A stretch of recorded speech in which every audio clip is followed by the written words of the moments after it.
नमस्कार दोस्तों आप लोगों ने थंबनेल में देखा होगा। सुप्रीम कोर्ट के इस जजमेंट से जितने सीनियर सिटीजन हैं सबको बहुत बड़ा झटका लगा हुआ है और मैं केस नंबर भी सबमिट कर दिया हूं थंबनेल पे ही, क्योंकि सब लोगों की चॉइस होती है केस नंबर के लिए। बहुत से कमेंट आते हैं केस नंबर के लिए, तो और मैं वीडियो में आगे बता देता हूँ, आदमी पूरी वीडियो देखते नहीं है, फिर से कहते हैं केस नंबर नहीं मिला है। तो इसलिए मैं स्टार्टिंग में ही थंबनेल पे ही केस नंबर सबमिट कर दिया हूँ। इसमें सुप्रीम कोर्ट का एक ऐतिहासिक फैसला आया है जो पूरे भारतवर्ष में लागू हो गया दोस्तों, और इससे जितने सीनियर सिटीजन हैं उनको सबको बहुत बड़ा झटका लगा हुआ है। ये कैसे हुआ है वो पूरा आप लोगों को डिटेल इस वीडियो में मिलेगा। तो समय न बर्बाद करते हुए चलते हैं दोस्तों सीधे वीडियो की ओर। उससे पहले अगर दोस्तों आप लोग मेरे चैनल में नए हैं तो मेरे चैनल को सब्सक्राइब करके बेल आइकन को हिट कर दीजिएगा, जिससे मेरे वीडियो का पहला नोटिफिकेशन आप लोगों तक पहुंच सकेगा, क्योंकि मैं ऐसे यूजफुल वीडियो बनाता रहता हूं। और दोस्तों अगर आप लोगों को लीगल एडवाइस की किसी प्रकार की आवश्यकता पड़ती है तो उसके लिए मेरे वीडियो में कमेंट करिएगा। अगर छोटा मैटर है तो उसको मैं कमेंट में बता दूंगा, अगर बड़ा मैटर है तो वीडियो का एक पैकेज बना करके आप लोगों तक पहुँचाऊँगा। उसके लिए आपको मेरा चैनल सब्सक्राइब करना बहुत ज़रूरी है, क्योंकि आप सब्सक्राइब करके रखेंगे तभी मेरे वीडियो का नोटिफिकेशन आप लोगों तक पहुंचेगा, और उसका कोई चार्ज नहीं दोस्तों, ये बिल्कुल फ्री होता है। तो चलिए दोस्तों चलते हैं वीडियो की ओर, बताते हैं कि सुप्रीम कोर्ट ने क्यों ऐसा जजमेंट दिया कि जिससे सीनियर सिटीजन जितने हैं भारतवर्ष के सबको बहुत बड़ा झटका लग चुका है।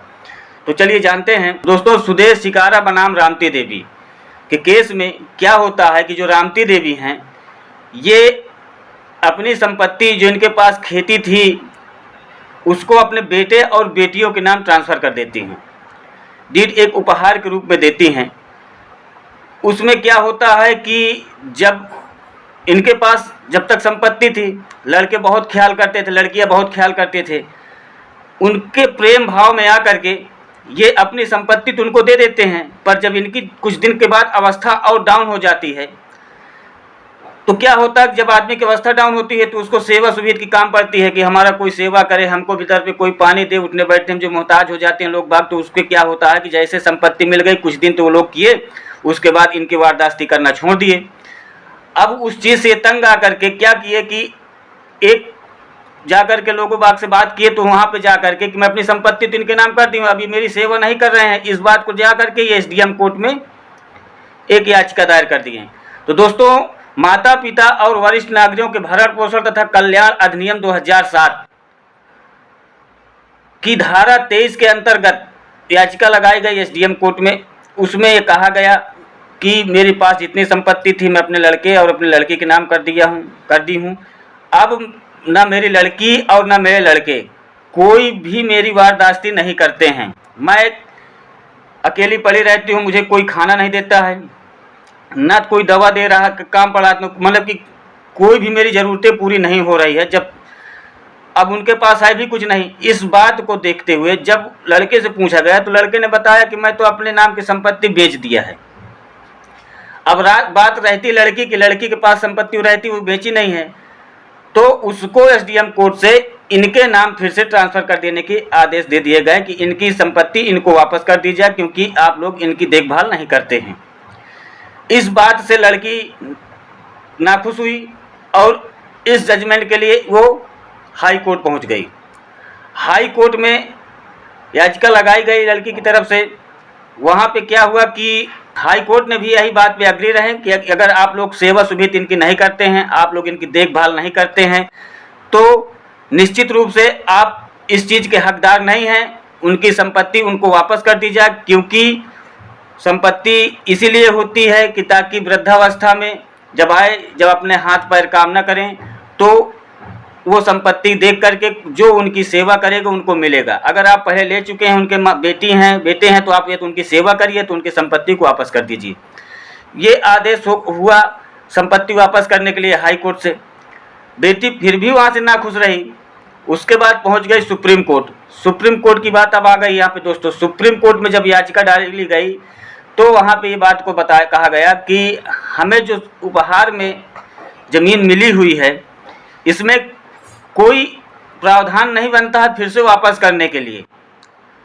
सारे पहलुओं को ध्यान देते हुए सुप्रीम कोर्ट में बहुत बहस हुई, इधर उधर की बातें हुई, चर्चा हुई। उस चीज़ को देखते हुए सुप्रीम कोर्ट ने एक अहम और ऐतिहासिक फैसला सुनाया, क्योंकि जो सुप्रीम कोर्ट का फैसला आता है दोस्तों वो पूरे भारतवर्ष में लागू हो जाता है, ये तो आप लोगों को अच्छी तरह से मालूम ही है। तो वहाँ पे जो जजमेंट लिया जाता है बहुत सोच और समझ करके ही लिया जाता है। तो सुप्रीम कोर्ट के माननीय न्यायाधीश जिन्हें जो जजमेंट दिए हैं वो चीज़ मैं आप लोगों को बता रहा हूँ, इसे बहुत गौर से आप लोग सुनिएगा। वीडियो तो पूरी सही थी, मगर यहाँ पे अगर आप लोग नहीं सुन पाए हैं तो फिर कुछ समझ में नहीं आएगा। सुप्रीम कोर्ट ने कहा कि जब ज़मीन की लिखा पढ़ी हुई, जब आप अपने ज़मीन को ट्रांसफ़र कर रहे थे तो जब लिखा पढ़ी हुई तो उसमें कहीं भी ये चीज़ को नहीं दर्शाया गया कि ज़मीन के बदले हमारी सेवा की जाएगी। अगर ये लोग सेवा नहीं करेंगे तो हमारी ज़मीन हमको वापस कर दी जाए, और ये जो हम रजिस्ट्री कर रहे हैं, जो इनको उपहार डीड दे रहे हैं, ये इसे शून्य माना जाएगा और ये फिर से हमें वापस मिल जाए, क्योंकि मैं जो दे रही हूँ ज़मीन उसके बदले इनको मेरी सेवा करनी पड़ेगी। ऐसी बात कहीं दर्शाई नहीं गई है। तो जब ऐसी बातों को कहीं दर्शाया नहीं गया तो सुप्रीम कोर्ट का जो जजमेंट आया वो लड़की के पक्ष में आ गया कि अब ज़मीन देने का कोई अधिकार नहीं बनता है, क्योंकि उसमें ये चीज़ कहीं पे ग्राउंड में लिखा नहीं गया है। अगर ग्राउंड में लिखा गया होता तो ज़रूर आप हकदार थे वापस पाने के लिए, या तो ये सेवा करते हैं या तो आप हकदार हो जाते हैं पाने के लिए। तो दोस्तों अगर अब आप जितने भी हैं, चाहे वो यंग हों या सीनियर हों, क्योंकि जो यंग हैं वो भी सीनियर होंगे, मगर पता नहीं बहू क्यों भूल जाती है, कभी उसे भी सास बनना है। तो दोस्तों अगर आप लोग किसी को भी उपहार रूप में दे रहे हैं अपने सेवा के लिए अपनी ज़मीन को, तो उसमें खुले शब्दों में एक पैराग्राफ में ये लिखवा दीजिएगा कि जो ज़मीन मैं दे रहा हूँ, इस ज़मीन के बदले वृद्धावस्था में इनको मेरी देखभाल करनी पड़ेगी, मेरी सेवा सुविधा करना पड़ेगा, मेरा अंतिम संस्कार करना पड़ेगा, मेरा कार्यक्रम जितना है सब पूरा करना पड़ेगा इनको। अगर वो चीज़ को ये नहीं करते हैं तो जो मैं ये रजिस्ट्री कर रहा हूँ या जो मैं ट्रांसफ़र कर रहा हूँ या जो मैं उपहार के रूप में दे रहा हूँ, ये ज़मीन इनकी नहीं मानी जाएगी, फिर से मुझे वापस मिल जाएगी और जो मेरा सेवा करेगा उसी को ज़मीन दी जाएगी। इन शब्दों को लिखवाना बहुत ज़रूरी है। सुप्रीम कोर्ट में ये बात कही गई कि अगर ये शब्द लिखे होते तब तो उसे ज़मीन के हकदार हैं। अगर ये चीज़ नहीं लिखी है तो आप इसके हकदार नहीं बनते हैं। तो आप लोग भी ऐसी गलती कभी मत करिएगा कि ये चीज़ नहीं लिखी है और आप ज़मीन ऐसे लिख दिए हैं, क्योंकि आज के टाइम में जब तक माता पिता के पास संपत्ति है तब तक लड़के का उनकी सेवा करते हैं, जब ख़त्म हो जाता है उनका तो उनका कोई सेवा नहीं करता। आप देख लीजिए आपके पड़ोस में जो पिता पेंशन पा रहा है उसकी सेवा इतनी ज़्यादा हो रही है कि वो चारपाई में लेटा, मगर फिर भी उसको बिल्कुल एकदम दवा दर्पण जितना खाने पीने टाइम टू टाइम कि नहलाने धुलाने कि अभी एक ही महीना और जी जाइए तो 50,000 रुपये पेंशन फिर से मिल जाएगी महीने की।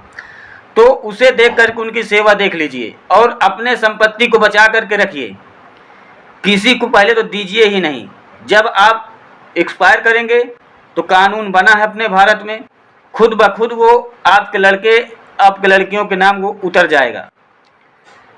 उसके लिए आपकी ज़रूरत नहीं है। अगर बीच में आपसे कोई कह रहा है कि आप अपनी ज़मीन को हमारे नाम कर दीजिए तो समझ लीजिए कि आपके पास धोखा होगा आपके साथ। ये जो आदमी आया है छलिया है, ये कोई आपका हितैषी नहीं है, क्योंकि जिसके मन के अंदर हीन भावना भरी होती है वही ये बात को कहते हैं ज़मीन लिखाने पढ़ाने के लिए, और ख़ासकर पिता से माता से कि अपनी ज़मीन हमारे नाम कर दीजिए, तो समझ लीजिए कि लास्ट में आपके काम ये नहीं आएंगे। अगर आप कर भी रहे हैं, कोई मजबूरी आ रही है, तो इन शब्दों को ज़रूर लिखवा देना। तो दोस्तों आशा करता हूँ कि वीडियो आप लोगों को बहुत अच्छी लगी होगी। अच्छी लगी हो तो वीडियो में कमेंट करिएगा और शेयर करिएगा, और चैनल को सब्सक्राइब करके वीडियो को लाइक ज़रूर कर दीजिएगा।